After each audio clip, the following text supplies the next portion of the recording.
I'm ready for your questions today. Yay. Let's help people I got ditch. one for you. I think we're going to stick to one, but it's kind of a meaty one. Mm, And I know you'll have lots to say on this. okay. So as coaches, many of our clients, or I should say mine, have some sense of yours, come to us seeking weight loss. And weight loss is a fair goal, right? There's nothing wrong with wanting to lose weight. No, not at all. But I'm also sensitive to the idea that like just taking up less space isn't necessarily going to make your life better, right? So I want in my coaching to make people aware and consider other things besides just taking up less space, perhaps their relationship with themselves, their body image. So they're not just chasing weight, because we know many people lose a bunch of weight and are just as unsatisfied as and unhappy as they were before they lost the weight. So true, yeah. So we also want to give people what they want, right? Which is to lose weight.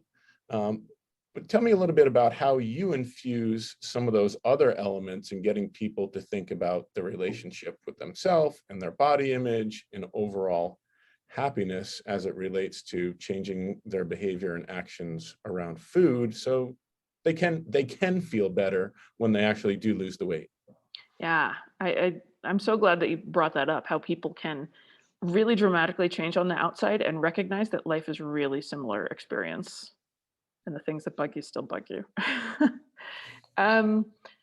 So I think like when we're having a goals discussion, it's usually the first time we're meeting with somebody and doing an assessment and coming up with a plan for them. But some of this stuff becomes clear in the second, third, or 43rd conversation with somebody. So I will often go back and revise what we set as the goal initially. So just remember, you can always go back and add to it.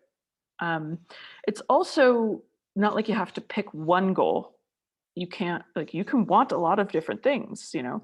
Many people are used to asking clients why they want a certain thing. And I like to throw in the validation that that is a perfectly okay goal. I'm also interested in why.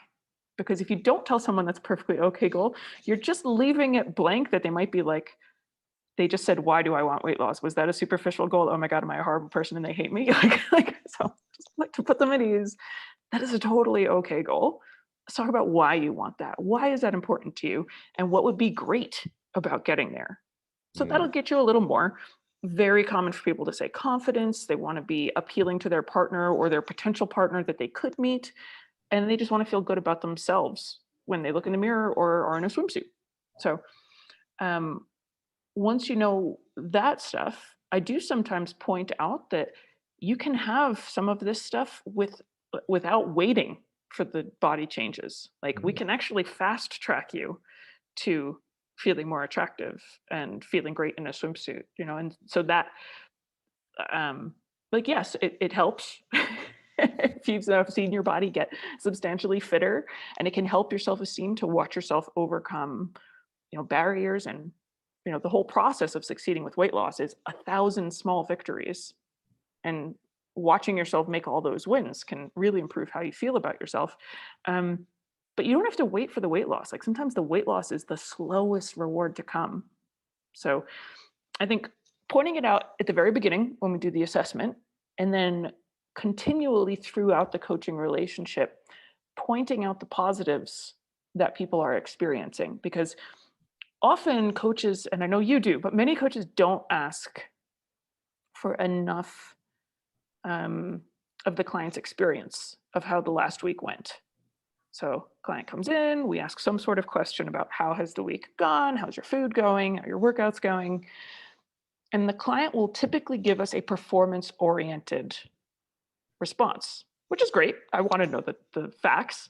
But if they say, you know, I did XYZ, a great coach will say, and how did you feel? Was it hard? Was it easy? Did it improve your life experience? Was it a drag? Like, get some more about what was it like to experience that. Because one, if it's terrible, you can usually intervene and make it a little easier on them. But two, if it's good, that's great for them to verbalize and great for you to know. So you can point out to them like, I love that, Jane, because previously you didn't think you could get in fruits and vegetables because you didn't know how to make them taste good. And this week you're getting in more than one a day and actually enjoying them, not just choking them back. Pointing out to clients that they're actually enjoying the journey can be really great. Yes. Journey. So I think there's a lot of ways throughout the coaching process to point out that there's experiential gains, like feeling better about yourself.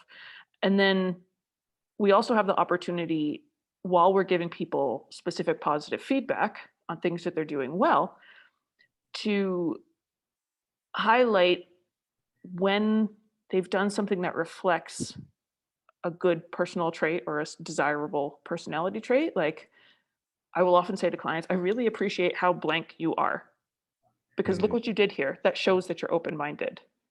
Like, I don't know if you've ever recognized how creative you are, but look how you solved that problem. So when we recognize the good in somebody, it helps them see it in themselves. And just without saying it, that can improve someone's life experience in the ways that they thought they had to wait for weight loss for.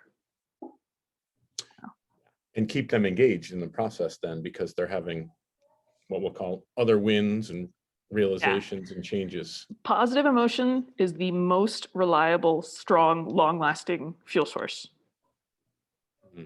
for motivation. Like, just positive emotions. If you make something fun and enjoyable, people don't forget. People don't make excuses to not do it. We naturally move toward the things we enjoy. So, and I think there's some real value. Obviously, that's why you do it, and I'm biased to it. And our approach to coaching is it really challenges people to be more reflective and aware about their decisions and actions, instead of just like blindly following along. Oh, totally.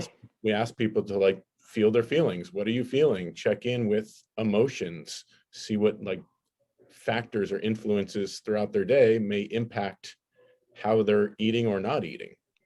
100%. Yeah, you get to know yourself better when you get curious about your own motives and feelings. And yeah, I think self-knowledge is a really cool thing. And for us that are in the industry, as part of helping people and coaching people, how much more rewarding is it to get to know someone on that level and get to help them really feel better in so many ways about their life, rather than be like, took another 10 pounds off Susie.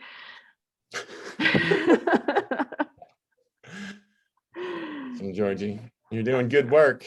You too, Halen. Thanks for recording the potish. Yes. All right. Thanks so much.